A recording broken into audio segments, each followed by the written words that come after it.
Hey, y'all. Thank you guys for tuning in to Jay and Mark's Weekly Briefing. We love all of you guys. Jumping right in. Big news in Hollywood. Gwen Stefani and Blake Shelton are finally engaged. He put a ring on it. Congrats to them. They've been out for a while now, Honey, right? honestly, I thought they were married. I thought they would have done one of those, like, secret wedding elope things, you know? Same, but you know what? Congrats to them. Moving right along, big other Hollywood news. Adele announces in her SNL caption from IG that she's single. So that whole Skepta romance, I guess, is no longer. You know what? I almost feel like she smashed. I feel like they smashed. It just wasn't bigger than what people made it seem. But I feel like they tapped that. They tapped each other's, you know. You know what? I see it. I see that. Other Hollywood news, Beverly Hills news.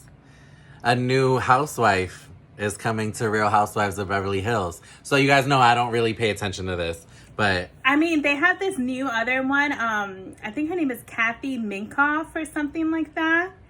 But it's just part of, like, their whole new, like, oh, we want diversity. But she's the first Asian American to join the franchise. Wow. Right? Congrats to them. And other, I guess. Right, in other news, because you know we're always connecting the dots, honey. So we have found proof that Wendy Williams is a major crack whore. I'm not going to say crack whore. I'm going to say cocaine. Because we know Wendy's history with cocaine. She has admitted that she was a heavy cocaine user. I think that she's fallen off the wagon. And honestly, I'm not saying this in a judgmental way, in a whatever. We all have had our fun in our lives. But, you know, I feel like her marriage fell apart. Her son is grown. He's in college. Like, she's kind of lonely. Her last relationship didn't work out. Like, but you know what? You can feel that way. And yes, I sympathize. Well, I empathize with, like, the whole situation. Because, yeah, everybody has fun. And it's whatever. It's New York. It's kind of hard not to. But it's one of those things where I feel like she's also done a lot of self-destruction. Especially with, like, people close to her and around her. But again, we don't know her life. That's why we're talking about it right here. So, you know what, girl? Wendy, we hope that everything works girl, out for you, girl. Make it. Get it together. Go to rehab. rehab. You make it, girl. We're rooting for you. But you know what? In this time of global pandemics and whatever, there can be a lot of tone-deaf celebrities. And the main tone-deaf celebrity right now is Miss Kim Kardashian. Honey. Posting all of her pics from her 40th birthday party on a private island. Have you not seen the live story? She did a live of the private Honestly, jet. I don't. Honey, it was like Eric. Oh, I saw. Yeah, no, I saw like that they said friends were posting like a tour inside the jet, and my thing is, okay, I don't love Kim K. But I'm not trying to be biased. At the end of the day, she's rich. She can do whatever she wants with her money. It was her 40th birthday. Obviously, she's going to celebrate. Congrats to her. It's just tone deaf. People are literally dropping dead right now. You didn't have to post it. And, like, you could have at least, you know, made a memory for yourself. You guys are rich. You could have made that into, like, a movie trailer, and that could have been a cute memory for you to look back on your 50th birthday. Like, you know what I mean? Everything has to be posted, and it wasn't exactly like she was getting any sponsorship things from the posting. At least it didn't look that way. I think, but you know what? I think to me, what tops it off is just the fact that, like, it's super tone deaf in the fact that, like, everyone has to have a narrative and everyone has to say something. Like, for example, what she said was, like, looking at all of this made her feel humbled about the privilege that she has, which to me is like, girl, shh. Like, do you know? There are other ways that you can be humble, like not posting. Know? And talking about, like, another trick that should probably be humble, or at least show her child that is Gwyneth Paltrow. Homegirl was out here saying, when I see my daughters and her friends, they have such entitlement. That's beautiful. And I love that. I'm like, what? Like, it's weird. It's of like, course they do. That's this the weird problem. thing. Yeah.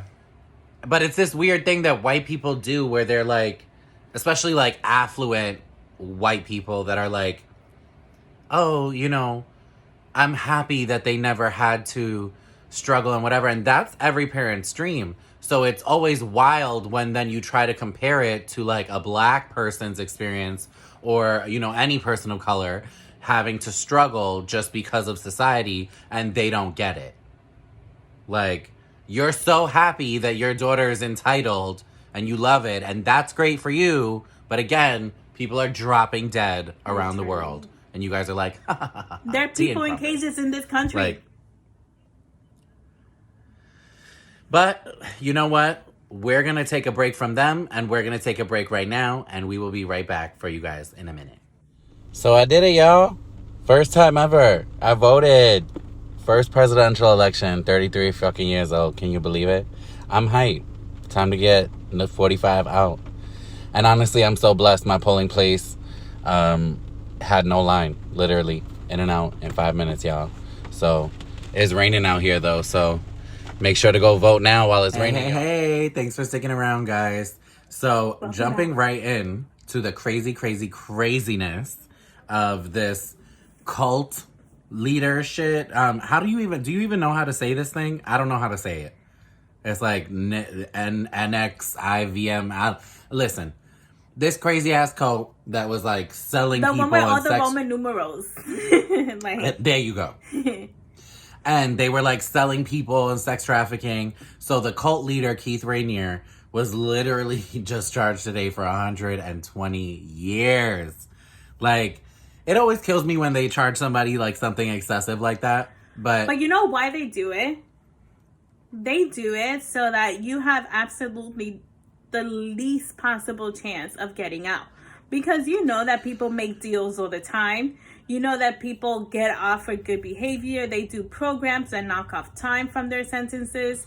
So there's a great chance that, let's say he sticks around and he does all of these things, he might get out. Yeah, that was my thing. Like, because I thought the difference was when they sentence you to years, it's like there's ways for you to like shorten your sentence. But when they sentence you to like life sentence, like there's no chance of like parole.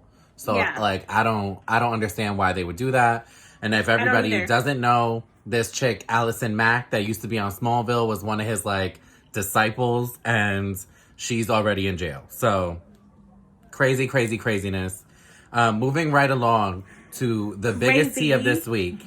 The biggest tea of this week, okay? So if y'all haven't yet, Borat 2 dropped, the subsequent movie film, whatever it's called, on Amazon.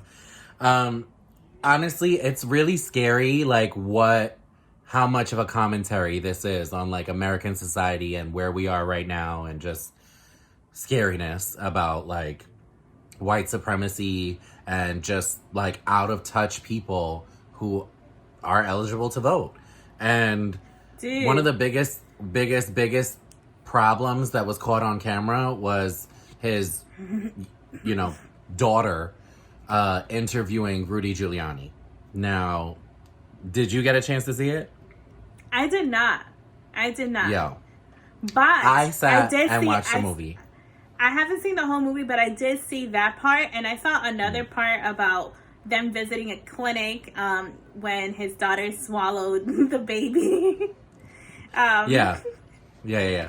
So basically, this whole scene was like crazy. Like, it is like taking a master class on sexual predators. Like, he literally starts by being like a mentor, because she says she's nervous, and he's like, oh, like grabs her hands and is like, we'll get through this, and very like mentor-y, comforting, whatever. The whole interview, yeah, exactly. The whole interview happens, whatever. They don't even really like explain how they, like, she just says, like, let's go to the bedroom. But, like, it doesn't make sense. Like, if you're just doing an interview and somebody says, let's go to the bedroom, you as, like, a grown man wouldn't be like, you know, maybe we should go out for drinks first. Like, just to cover yourself, even if you were really into her. Like, dude, the only thing I can think of is maybe there's something that was missing that we didn't see, but it doesn't look that way, you know? And so, long story short, he goes in there. She's, like, taking off his microphone. He's laying on the bed. He's, like, digging in his pants. He then claims that he was just tucking his shirt in. His shirt was tucked in the entire time. So, not just that, but your hand all the way to tuck your shirt in. Listen, it's crazy. But on a positive note, there were breakout stars from the movie that were, like, wholesome stars. The babysitter that takes in the daughter, Janice, was like so amazing. She was this black woman that was, like, so sweet and basically, like, trying to convince her to, like, be her own woman and, like, whatever, because, you know, Borat's whole thing is, like, women are stupid, blah, blah, blah. So, good note is that people actually started a GoFundMe for her, and she got, like, $70,000 so far. So, congrats to her. It, right? Yes. Go her. Yes, another breakout star was the old woman Judith in the synagogue. So basically, if anybody saw the first Borat, his whole thing was, like, making fun of Jews in a very, like, negative light. And, you know, very stereotypical with, like, wearing costumes with a big nose and, you know, all that stuff. So he goes into a synagogue and there's two old women there. And he has on this costume and she's like, how can I help you? Like, whatever. But, and I don't know if any of you guys have, like, watched videos, like, Holocaust survivors speaking or, like, ever had the opportunity to meet somebody who has been a Holocaust survivor. But they tend to be so just radiating good. Because they've seen and lived through, like, pure evil, that, like, they just have, like, this positive light. And he was being so, like, oh, yeah, Jews. And she was like, what, you know, what's your story? You know, that was the thing that really struck me. She asked him straight out, like, what's your story? Like, she wanted to know him and, like, whatever. And by the end, whatever, they were, like, friends. And Borat actually said, I mean, the actor, Sacha Baron Cohen, said he had somebody, like, go and explain to her what it was, which he normally doesn't do. He doesn't break character.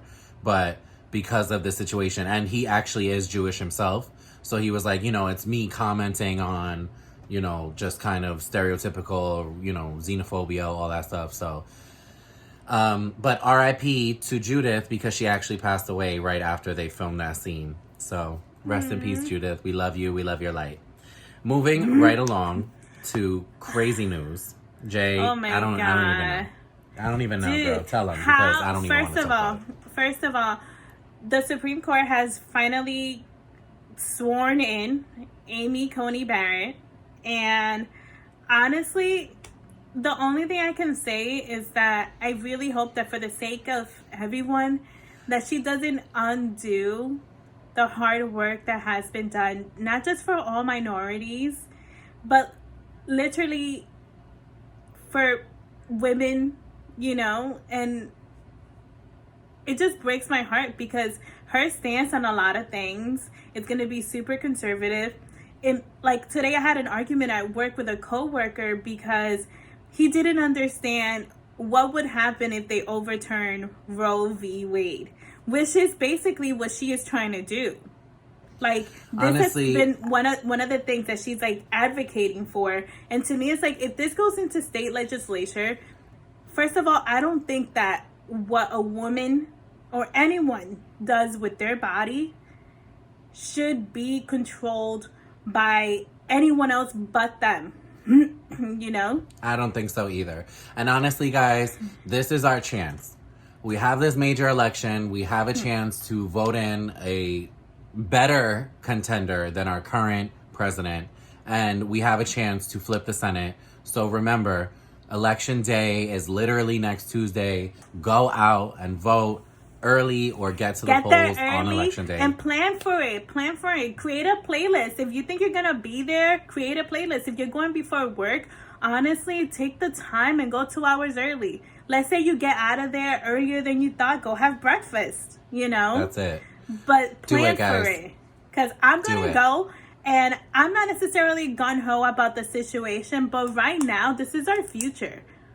And if we allow another term of this, God knows what's going to happen. Do it for your ancestors. Do it for the people that came before you that fought and died for this right, that literally didn't get the chance to ever vote in their lifetime. Now is the easiest time for us as people, citizens of the United States, to just register to vote. If you can, register to vote and get out there to vote, guys. We love you so much. Thank you guys so much for tuning in.